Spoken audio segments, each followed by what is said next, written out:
ঢাকায় মিরপুর চিড়িয়াখানা রোডে ৮ নং কমিউনিটি সেন্টারে আজ ১৫ই মার্চ ২০২৬ সকাল ১১ ঘটিকায় অনুষ্ঠিত হল বিএনপি প্রতিশ্রুতির বাস্তবায়ন ইমাম মুয়াজ্জিন সহ সকল ধর্মের ধর্মীয় প্রতিনিধিদের সম্মানী প্রদান উদ্বোধন। ১৪ই মার্চ ২০২৬-এর প্রধানমন্ত্রী তারেক রহমানের প্রতিশ্রুতি বাস্তবায়নে আজ শাহ আলী থানার অন্তর্ভুক্ত ৬৬টি মসজিদের ইমাম মুয়াজ্জিনদের সম্মানী প্রদান করলেন ঢাকা মহানগর উত্তর বিএনপি যুগ্ম আহ্বায়ক ৮ নং ওয়ার্ড সফল সাবেক কাউন্সিলর বিশিষ্ট সমাজসেবী ফেরদৌসী আহমেদ মিষ্টি।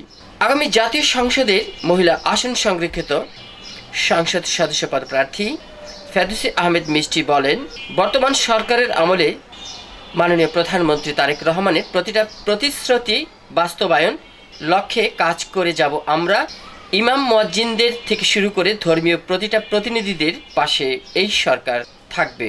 বিশেষ করে ফেরদৌসী আহমেদ মিষ্টি বলেন, গণপ্রজাতন্ত্রী বাংলাদেশ সরকারের মাননীয় প্রধানমন্ত্রী তারেক রহমানের নির্দেশ অনুযায়ী প্রতিটা বাস্তবায়নের লক্ষ্যে কাজ করে যাব। জনতাই সকল ক্ষমতার উৎস বাংলাদেশ জাতীয়তাবাদী দলের কাছে। এ সময় উপস্থিত ছিলেন বাংলাদেশ জাতীয়তাবাদী যুবদলের ঢাকা মহানগর উত্তর সদস্য সচিব সাজ্জাতুল মিরাজ এবং ৮ নং ওয়ার্ড নেতৃবৃন্দ উপস্থিত ছিলেন। আজকের এই সম্মাননা প্রদানে প্রিয় দর্শক থাকবেন আপনারাও। আমি ছিলাম আপনাদের সাথে শাহ আলম সম্রাট, রিপোর্টার সিবি টিভি।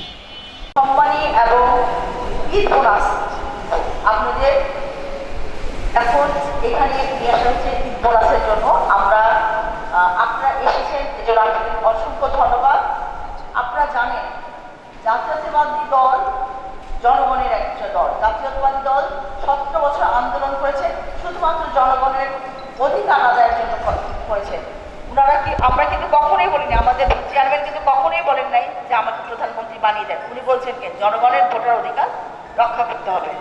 আমাদের দেশনেত্রী বেগম খালেদা যে আজকে মরহুম বলতে হচ্ছে আমাদের, উনার জনপ্রিয়তার উপর এত বেশি ছিল যে এই জন্য সৌর সরকার তাকে অত্যাচার করেছে, কিন্তু তারপরেও কিন্তু উনি দেশ ছেড়ে চলে যান। আপনি আমাদের সাথে, আমাদের জনগণের সাথেই ছিলেন এবং উনি বলছেন যে এটাই আমার ঠিকানা। আমি বাংলাদেশের ১৮ কোটি মানুষই আমার পরিবার পরিজন। উনি ওনার সন্তানদের সাথে যান নাই।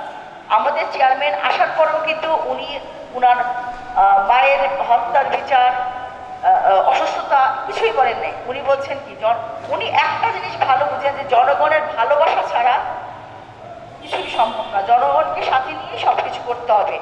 এরই প্রতিশ্রুতি রূপে উনি ফ্যামিলি কার্ড বলেছেন এবং আলহামদুলিল্লাহ আমরা ফ্যামিলি কার্ড শুরু করেছি। বাদ বাকি প্রসার আকার ধারণ করবো আমাদের এই এদের পরে। আজকে আপনারা এখানে এসে আমাদেরকে সম্মানিত করেছেন এবং আমাদের চেয়ারম্যান আপনাদের সম্মান করার জন্য এখানে এসেছেন। আমরা এইটা হয়তো খুব বেশি কিছু না, কিন্তু তারপরেও এটা হচ্ছে অনেক বেশি সম্মানের একটা ব্যাপার। আমরা আশা করব আপনারা সবাই আমাদের দেশনেত্রী বেগম খালেদা জিয়ার জন্য দোয়া করবেন।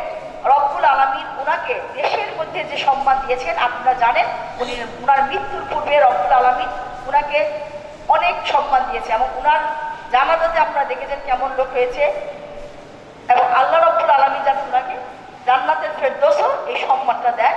আপনারা সবাই আপনাদের নামাজে, আপনাদের দোয়াতে যেন উনি থাকেন। আমাদের চেয়ারম্যানের জন্য দোয়া করবেন, আমাদের প্রধানমন্ত্রীর জন্য দোয়া করবেন, উনি যাতে দেশ ও জনগণের কল্যাণ করতে পারে এবং আপনাকে আমাদের সাথে নিয়ে ইনশাআল্লাহ। আমাদের কোকো ভাই মারা গেছেন, ওনার জন্য দোয়া করবেন। আমাদের রাষ্ট্রপতি প্রেসিডেন্ট জিয়াউর রহমান জন্য দোয়া করবেন। আমাদের ঢাকা মহানগর উত্তরের পক্ষ থেকে আপনাদের ধন্যবাদ, যুবদলের পক্ষ থেকে ধন্যবাদ এবং শাহলী বিএনপির পক্ষ থেকে আপনাদের সবাইকে ধন্যবাদ। আমরা আপনাদের সময় আর নষ্ট করবো না, ইনশাআল্লাহ আমাদের কার্যক্রম এখনই শুরু করবো। সবাই আমাদের জন্য ধন্যবাদ। আসসালামু আলাইকুম। রব্বিল ইজ্জাতি আম্মা ইয়াসিফুন, সালামুন আলাল মুরসালিন, ওয়ালহামদুলিল্লাহি রাব্বিল